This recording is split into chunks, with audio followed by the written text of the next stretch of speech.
Start आहे. पण minimum wedges act बघणार आहोत. तर या मिनिमम वेजेस ॲक्टमध्ये सम इंट्रो बघू आपण. इंट्रो, त्याच्यानंतर याची हिस्ट्री बघू. त्यानंतर याच्यामध्ये ऑब्जेक्टिव्ह बघू.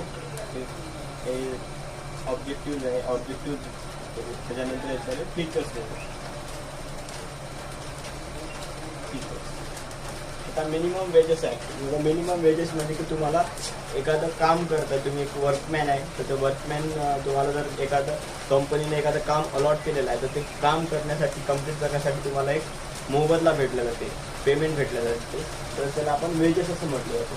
तर त्यातल्या मिनिमम वेजेस तुमच्याकडे या ॲक्टनुसार तुमच्याला एक पेची लेवल एक डिसाईड केलेली असते की तुम्हाला मिनिमम वेजेस किती द्यायला पाहिजे. तर हेच तुम्हाला इथं मिनिमम वेजेस ॲक्टमध्ये मेन्शन केलेलं आहे. तर आपण त्याच्याबद्दल थोडं इंट्रो बघू.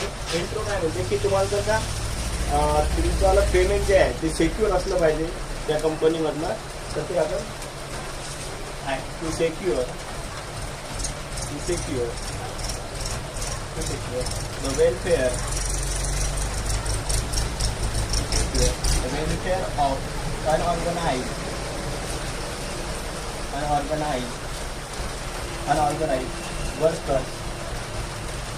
workers in certain industries,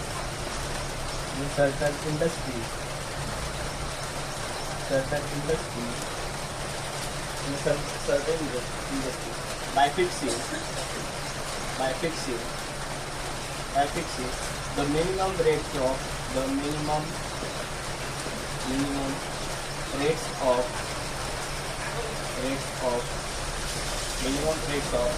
wages. त्याचं मिनिंग आहे की तुमच्याला एखाद्या सर्टन इंडस्ट्रीजमधलं तुमच्याला minimum rates of wages decide केलं जातं या ॲक्टनुसार. त्यानंतर सेकंड पॉईंट आहे याच्यात. Second point, the act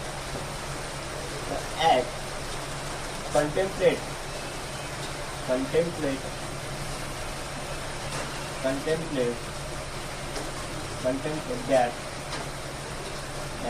minimum wages rate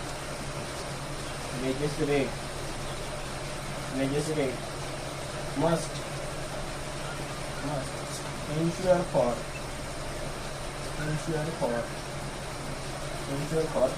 him not only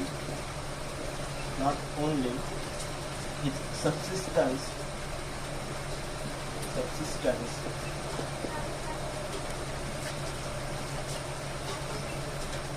and that of his family,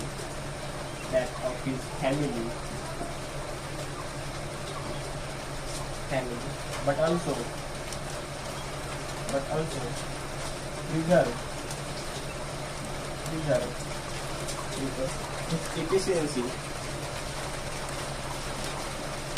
his efficiency as a workman. ॲक्टचा फक्त तुमच्याला फॅमिलीला किंवा तुमच्याला सबसिस्टन्स म्हणजे तुमच्याला गरीब लोकांनाच याचा फायदा होतो. तर त्या वर्कमॅनची इफिशियन्सी वाढवण्यासाठी सुद्धा या ॲक्टचा खूप फायदा होतो. जर का तुमच्याला मिनिमम वेजेस रेट जर का तुमचं फिक्स असेल तर तुम्ही काम करण्याची तुमच्याला इफिशियन्सी, तुमचं विलिंगनेस चांगलं असतं. तर आपण आता बघितलं आता काही मिनिमम वेजेस आपण एवढ्या म्हणतो. तर मिनिमम वेजेस काय असते? आपण याची डेफिनेशन बघू. Minimum wedges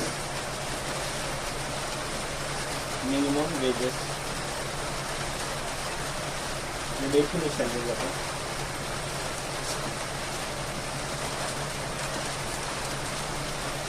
on remuneration capable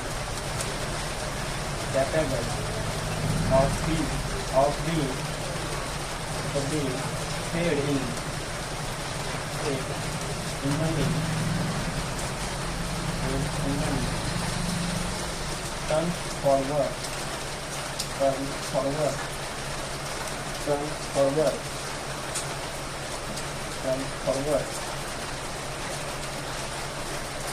work done in terms of contract they fulfill. जर तुम्ही एखाद्या इंडस्ट्रीमध्ये एखादा कॉन्ट्रॅक्ट केलेला आहे आणि त्या कॉन्ट्रॅक्टमध्ये तुमच्याला एखादं काम तुम्हाला अलॉटेड केलेलं आहे आणि ते तुम्ही काम वर्क म्हणजे तुमच्याला कम्प्लीट केलं, डन केलं, तर त्याचा तुम्हाला मोबदला भेटला जाईल. तर त्याला म्हटलं तरी तुमच्याला मिनिमम वेजेस, की मिनिमम कॉस्ट तुम्हाला किती भेटणार आहे. तर ह्या वेजेसमध्ये काय कन्सिस्ट असते, त्यातले इनपुट काय काय असते,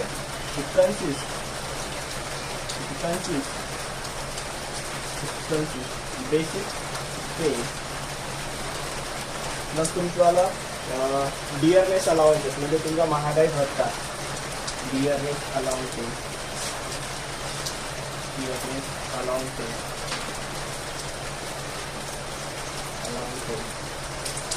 त्याच्यानंतर तुमच्याला हाऊस रेंट अलाउन्सेस,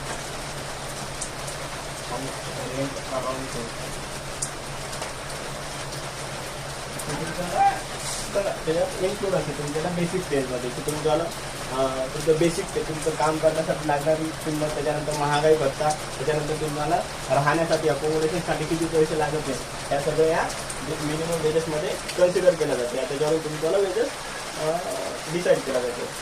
किंवा तुम्ही याला दुसरी डेफिनेशन असं देऊ शकता, देऊ शकता basic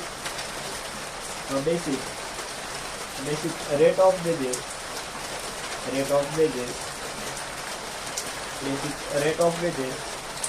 with or without the cost of living allowances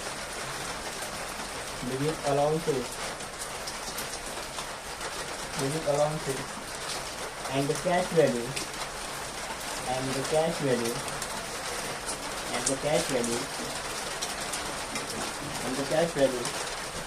of the allowances in concession in respect of essential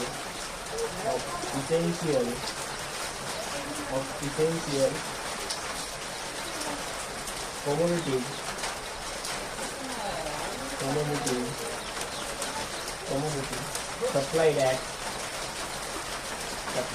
at consistent rate.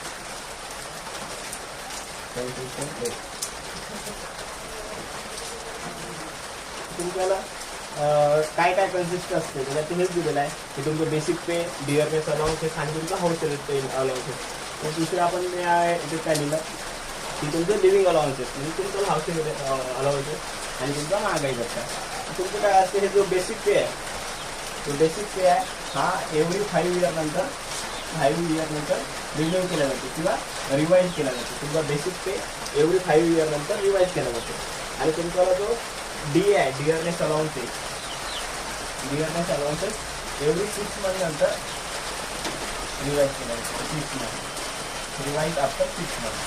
तुमचा बेसिक पे 5 इयर नंतर रिवाईज केला जातो आणि डिअरनेस अलाउन्सेस 6 मंथ नंतर रिवाईज केला जातो.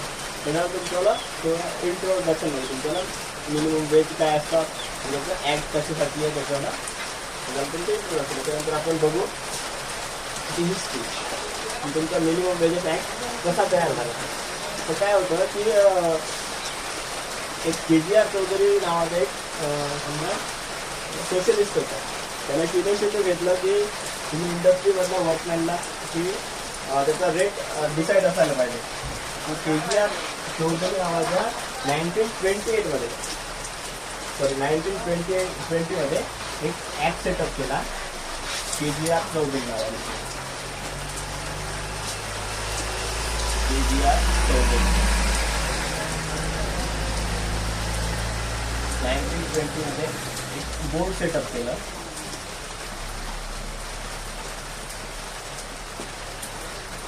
त्याचं इनिशिएटिव्ह KGR चौधरीने घेतलं जर मिनिमम वेजेस ॲक्ट तयार करण्यासाठी 1920 मध्ये.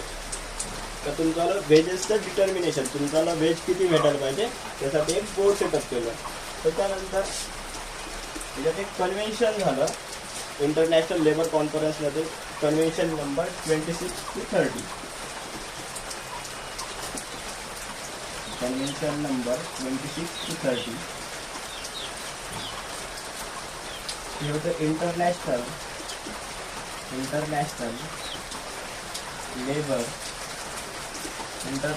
Labour conference.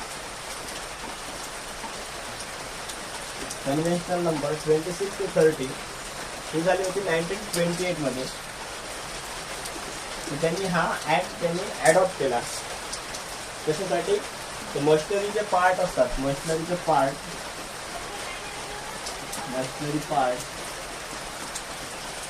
ट्रेड करण्यासाठी. कन्व्हेन्शनल नंबर 26-30 त्या एक यांनी वेजेसचा ऍक्ट फिक्सिंग केला फॉर ट्रेडिंग ऑफ मशिनरी पार्टसाठी. त्याच्यानंतर एक फायनली एक लॉ मध्ये कन्वर्ट करण्यासाठी एक परत एक इनिशिएटिव्ह करण्यात आला. एक बिल इंट्रोड्यूस करण्यात आलं. बिल इंट्रोड्यूस केलं.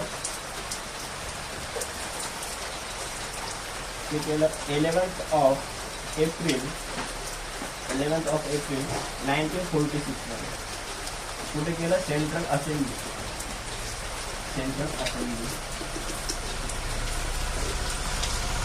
11th ऑफ एप्रिल 1946 ला एक बिल इंट्रोड्यूस केलं तिथं सेंट्रल असेंब्लीमध्ये आणि हा ऍक्ट त्यांनी पास केला. आणि तो ऍक्ट स्टार्ट झाला तुमचा 15 मार्च 1948 पासून तुमचा हा ऍक्ट झाला. ऍक्ट इन फोर्स झाला.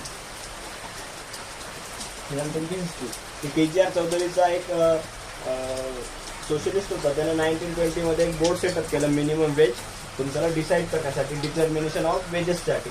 त्याच्यानंतर एक कन्व्हेन्शन झाला लेबर इंटरनॅशनल लेबर कॉन्फरन्स झाली. कन्व्हेन्शन नंबर 26-30 मध्ये त्यांनी हा वेजेस जो आहे मशीनचा पार्ट ट्रेड ऑफ करण्यासाठी त्यांनी हा बिल ॲडॉप्ट केलं. त्याच्यानंतर सेंट्रल असेंब्लीमध्ये 11th ऑफ एप्रिल 1946 मध्ये हा बिल आपल्याला इंट्रोड्यूस केला गेला आणि 11th ऑफ मार्च 1946 पासून हे लागू झाला आपल्याला इंडियामध्ये. त्याच्यानंतर याचं पण ऑब्जेक्टिव्ह बघू. हे झालं हिस्ट्रीबद्दल.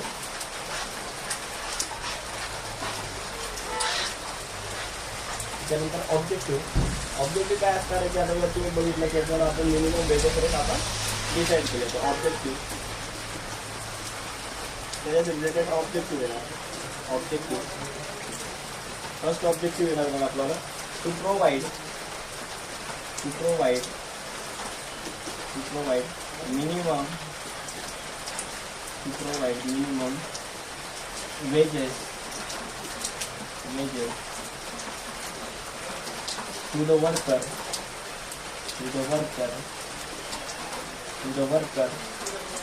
working in organized sector. त्याच्यानंतर सेकंड ऑब्जेक्टिव्ह आहे to stop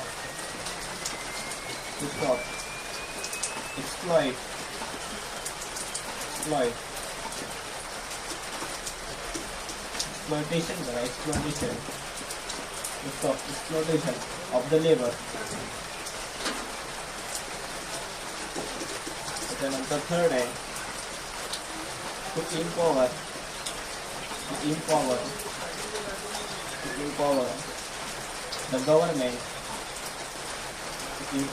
the government to take place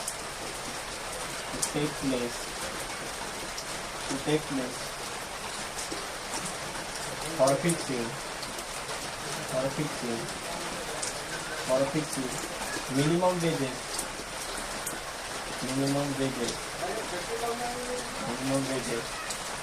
and to revising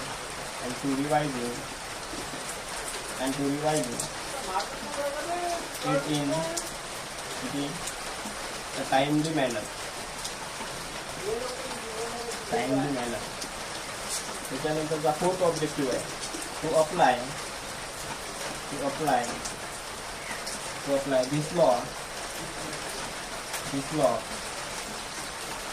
on most of the section in organized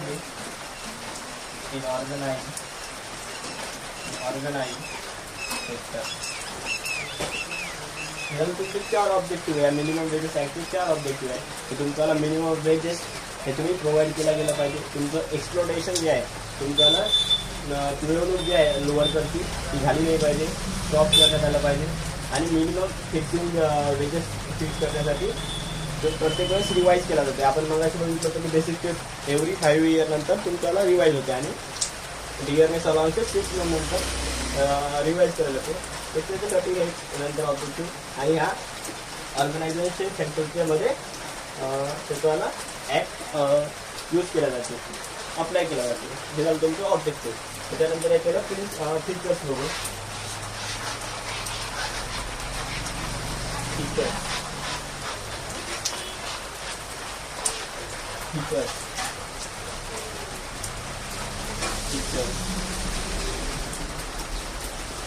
Features. Act lay down the principle for fixation of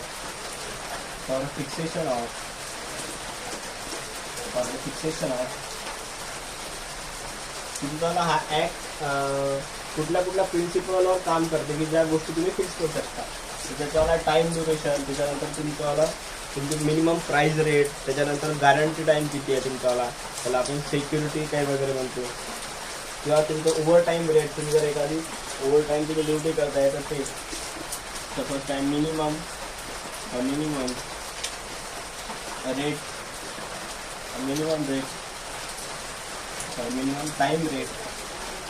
time rate of wages.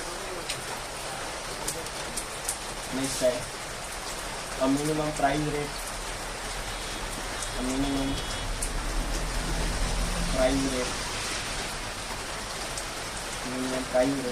त्यानंतर a guarantee time rate,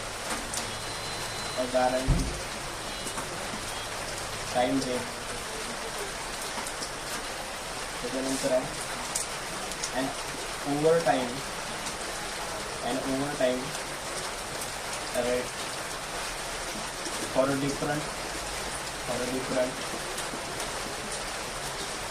occupation. त्याच्यानंतर आहे तुमचे principal. या following गोष्टी तुमच्या fix करण्यासाठी use केल्या जाते. त्याच्यानंतर आहे a minimum wages consist of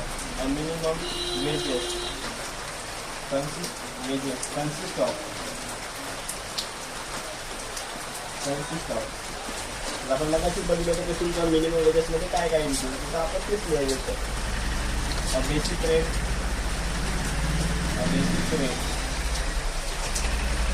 of wedges. Next आहे cost of living allowances.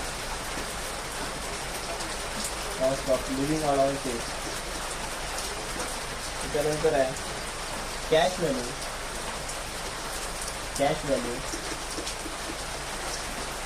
of the concession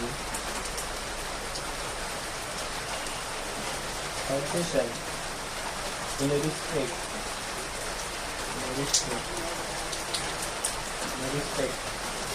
of essential commodities supplied at concession rate.